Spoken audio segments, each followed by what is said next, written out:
Welcome back to Aging is for Everyone. We are talking about paying for health care today.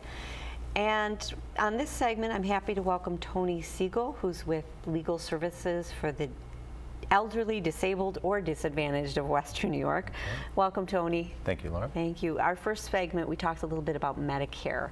And where does Medicare come into play with long-term care situations? Okay, Medicare does cover some long-term care.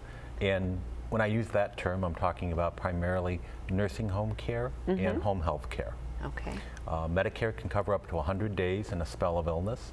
The way it plays out is that there are really two major streams of people that are going into nursing homes. One are the folks who are going to go there for a short-term stay. Right.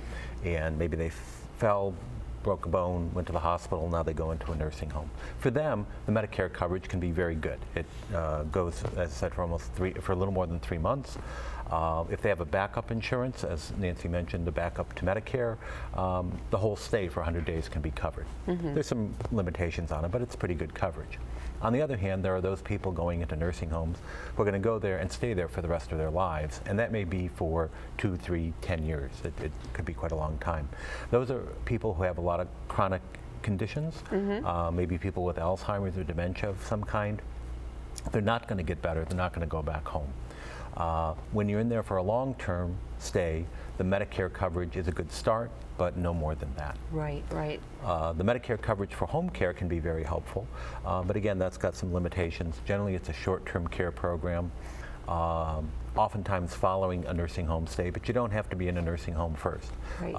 The home care benefit can be available to someone who's living in the community, starts to need some help by a therapist or a nurse, and then that and some home health aid coverage will be provided through the program. Great, great. Now, you mentioned nursing homes, people short-term Medicare, but then when someone is there for a long-term stay, nursing homes are kind of expensive. Oh, they're very expensive. Many people end up needing Medicaid. So, what is that process like and when does someone need Medicaid? Okay, Medicaid is a program for which you must apply. Unlike Medicare, getting on Medicare is very easy. As Nancy mentioned, when you turn 65, it's pretty much automatic that you're put on Medicare Part A, and you have that for the rest of your life. It's simple. Right.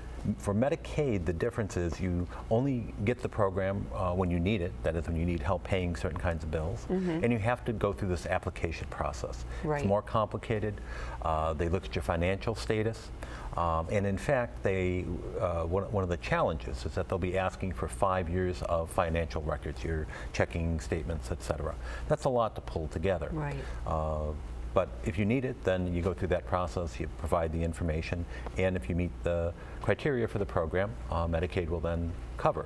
The wonderful thing about Medicaid is that it will pay for things that other insurers don't, such as long-term stays in the nursing home. Right, right. Now, is there a difference between, say, if there's a single person applying for Medicaid and maybe there's a wife who's at home and she's putting her husband into the nursing home? Right. Is there a difference in what people can keep as far as assets? Yes, very definitely.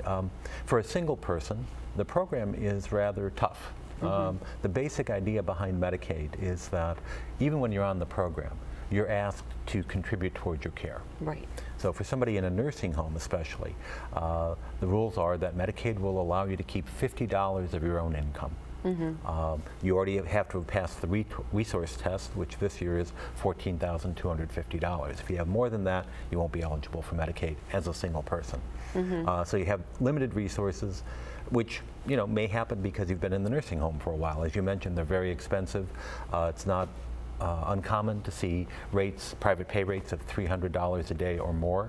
That's $9,000 or more a month. So for a lot of people, you run through your life savings pretty quickly. Right. If you're a single person, again, you have to get down to that low level of resources. And then Medicaid, once you're on, says you get to have $50 a month. We're paying for your room and board and medical care and all the rest. Right. You only need $50 to live on. All the rest of your income, you're going to be asked to apply to the nursing home bill. A big difference is if you do have that couple situation where one is in the nursing home and the spouse is not.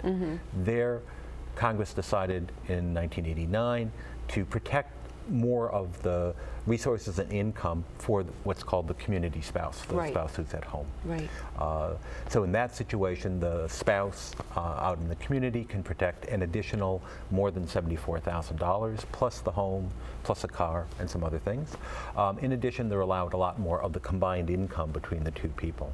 So for many couples where only one needs to be in a nursing home, the Medicaid eligibility levels are very friendly to them, and they have to pay very little or sometimes nothing at all toward the nursing home care. Right, right.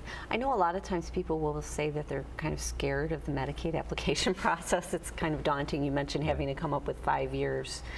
Is there anything you can say to maybe reassure people that it's not as horrible as they might think? Yeah. Well, you know, many people have made it through, Right. and there are support services out there.